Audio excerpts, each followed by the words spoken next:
അതിദരിദ്രരെ കണ്ടെത്തിയ ആധികാരിക പഠന റിപ്പോർട്ട് സർക്കാർ പുറത്തുവിടണമെന്ന് സംസ്ഥാന സർക്കാരിനോട് ആവശ്യപ്പെട്ട് സാമ്പത്തിക വിദഗ്ധരുടെയും സാമൂഹ്യ പ്രവർത്തകരുടെയും തുടർന്ന കത്ത്. കേരളത്തെ അതിദാരിദ്ര്യമുക്ത സംസ്ഥാനമായി പ്രഖ്യാപിക്കാൻ സംസ്ഥാന സർക്കാർ ഒരുങ്ങുന്നതിനിടെയാണ് സാമ്പത്തിക വിദഗ്ധരും സാമൂഹ്യ പ്രവർത്തകരും ഇതിനെ ചോദ്യം ചെയ്ത് രംഗത്തെത്തുന്നത്.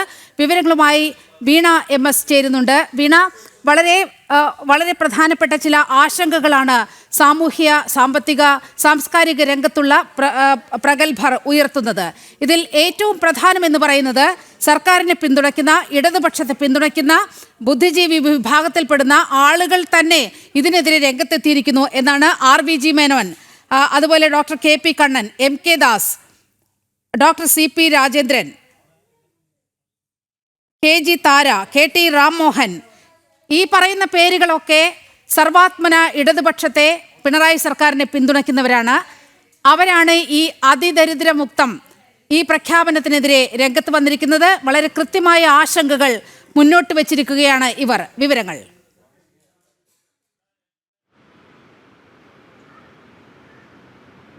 തീർച്ചയായും നീലിമ, നാളെയാണ് സർക്കാരിൻ്റെ ഭാഗത്തു നിന്ന് ഇത്തരത്തിലുള്ള അതിദരിദ്രമുക്ത കേരളം എന്നുള്ള പ്രഖ്യാപനം ഉണ്ടാകാൻ പോകുന്നത്.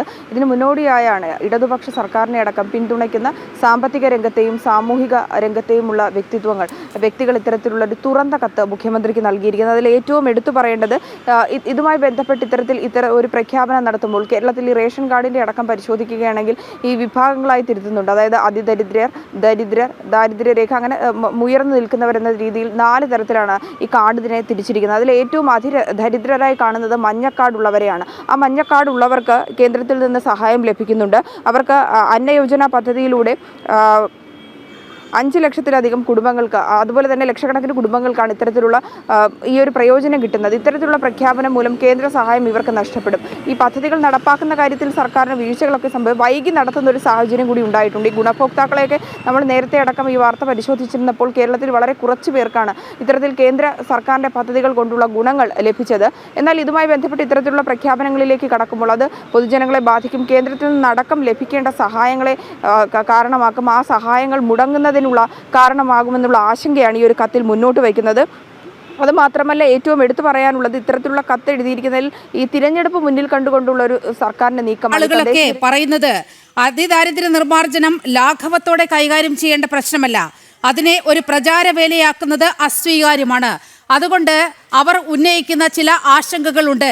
എന്താണ് ഇതിന്റെ മാനദണ്ഡം? ഇതിലൊക്കെ വളരെ കൃത്യമായ മറുപടി വേണം എന്നാണ് ഈ ഇടതു ബുദ്ധിജീവികൾ ഉൾപ്പെടെ ആവശ്യപ്പെടുന്നത്. വീണ,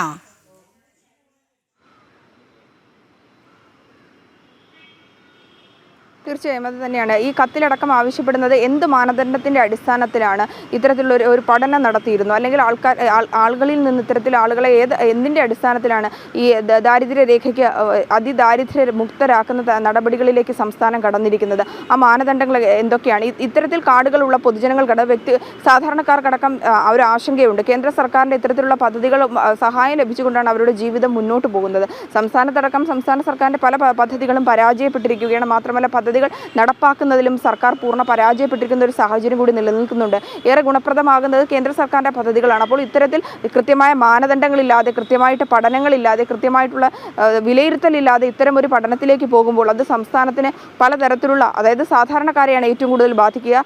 അത്തരത്തിൽ എന്ത് മാനദണ്ഡത്തിൻ്റെ അടിസ്ഥാനത്തിലാണ് സർക്കാർ നാളെ ഇത്തരത്തിലുള്ള ഒരു പ്രഖ്യാപനം നടത്തുന്നത്? ആ കണക്കുകൾ പുറത്തുവിടണം, ആ റിപ്പോർട്ട് പുറത്തുവിടണം എന്നുള്ള ആവശ്യമാണ് ഇടതുപക്ഷത്തെ അനുകൂലിക്കുന്ന സാമൂഹിക രംഗത്തുള്ള വിദഗ്ധരൊപ്പം തന്നെ സാമ്പത്തിക വിദഗ്ധരടക്കം ഈ ഒരു കത്തിൽ ആവശ്യപ്പെടുന്ന ഒരു തുറന്ന കത്ത് കൂടിയാണ്. എന്നാൽ ഇതുമായി ബന്ധപ്പെട്ട് ഈ കത്തിൻ്റെ വിവാദങ്ങളൊക്കെ ഉണ്ടാകുന്ന നിരവധി പേർ രംഗത്തെത്തുന്നു, വിമർശനവുമായി എത്തുന്നു. സാമ്പത്തിക രംഗത്തുള്ളവരുണ്ട്, സാമൂഹ്യ രംഗത്തുള്ളവരുണ്ട്. ഇത് പൊതുജനങ്ങളുടെ സുരക്ഷ, അതായത് കേരളം ഇത്തരത്തിൽ മികവിൻ്റെ രീതിയിൽ പോയിട്ടുണ്ടെങ്കിൽ അതിൻ്റെ ഗുണം എന്തുകൊണ്ടാണ് കണക്കുകൾ ചൂണ്ടിക്കാട്ടി വ്യക്തമാക്കാത്തത്?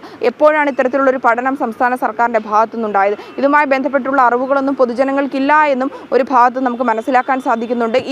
ഇത് പ്രഖ്യാപനത്തിനെതിരെ ഒരു ബുദ്ധിജീവികൾ ഉൾപ്പെടെ, സാമ്പത്തിക വിദഗ്ധർ ഉൾപ്പെടെ വലിയ സംശയങ്ങളാണ് സർക്കാരിന്റെ ആ അതിദരിദ്ര മുക്ത പ്രഖ്യാപനത്തിനെതിരെ ഉയർത്തുന്നത്. ഇതിന്റെ ആധികാരിക പഠന റിപ്പോർട്ട് സർക്കാർ പുറത്തുവിടണമെന്നാണ് സംസ്ഥാന സർക്കാരിനോട് ആവശ്യപ്പെട്ടിരിക്കുന്നത് സാമ്പത്തിക വിദഗ്ധർ അടക്കമുള്ളവർ.